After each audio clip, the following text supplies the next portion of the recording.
Development Communication Policy Sciences refers to the development communication and policy sciences. These two branches of social sciences are regarded as distinct and mutually exclusive areas of study but are said to be inextricably linked. Initially articulated by Nora Quebrel in 1971, development communication was defined as the use of communication to facilitate social development. Gonzalez, no date, defines development as a quest for an improved quality of life for all, and communication is used to facilitate changes in people and society so that their full potentials will be realized. Grounded on the mentioned basic meanings of development and communication, development communication is defined as the use of communication in development work. In 1993, Alexander Floor suggested to refine the definition of development communication, including the perspective of cybernetics and general systems theory. In 1995, Alexander Floor claimed development communication as the fifth theory of the press.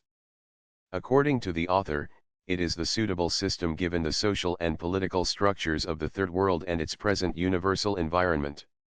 In UNESCO's approaches to development communication, Jan Serova cited, while communication on its own will not bring about change and development, neither will change happen without development communication. In 2001, Quebrel redefined development communication as the art and science of human communication linked to a society's planned transformation from a state of poverty to one of dynamic socio-economic growth that makes for greater equity and the larger unfolding of individual potential. The World Bank views development communication as the integration of strategic communication in development projects based on a clear understanding of indigenous realities. Laswell and Daniel Lerner as an approach to understanding and solving problems that draw on and contribute to all fields of knowledge. It is a set of procedures in an integrated and comprehensive form to help clarify and secure common interests. The term policy sciences is in plural form to emphasize its interdisciplinary nature. In the work of Alexander Floor, the term development communication policy sciences was not used as a whole phrase but was mentioned separately as development communication and policy sciences. He discussed the term according to the linkage of development communication and policy sciences as fundamental and traceable even before either area was afforded the status of science. Communication policy research evolved from the outset as a multidisciplinary field and domain of various academic disciplines from sociology and political science to law and economics, resulting in the coverage of a myriad of multifaceted topics.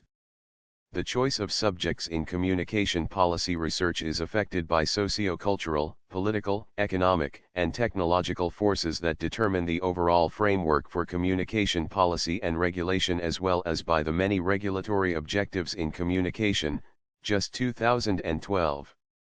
Interestingly, development communication is basically communication for social change to achieve one's potential. This is embodied in Nora Quebrel's 1971, definition, which states that development communication is the art and science of human communication applied to the speedy transformation of a country and the mass of its people from poverty to a dynamic state of economic growth that makes possible greater social equity and the larger fulfillment of the human potential.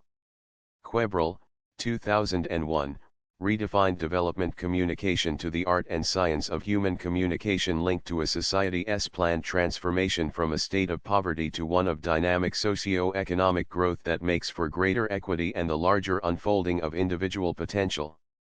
An important and founding impetus for communication policy research came from Harold D. Laswell, who also figures prominently as a founding father of communication science and policy science, Rogers 1994.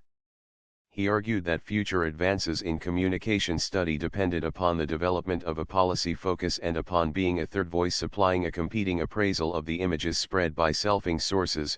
Laswell 1972:307.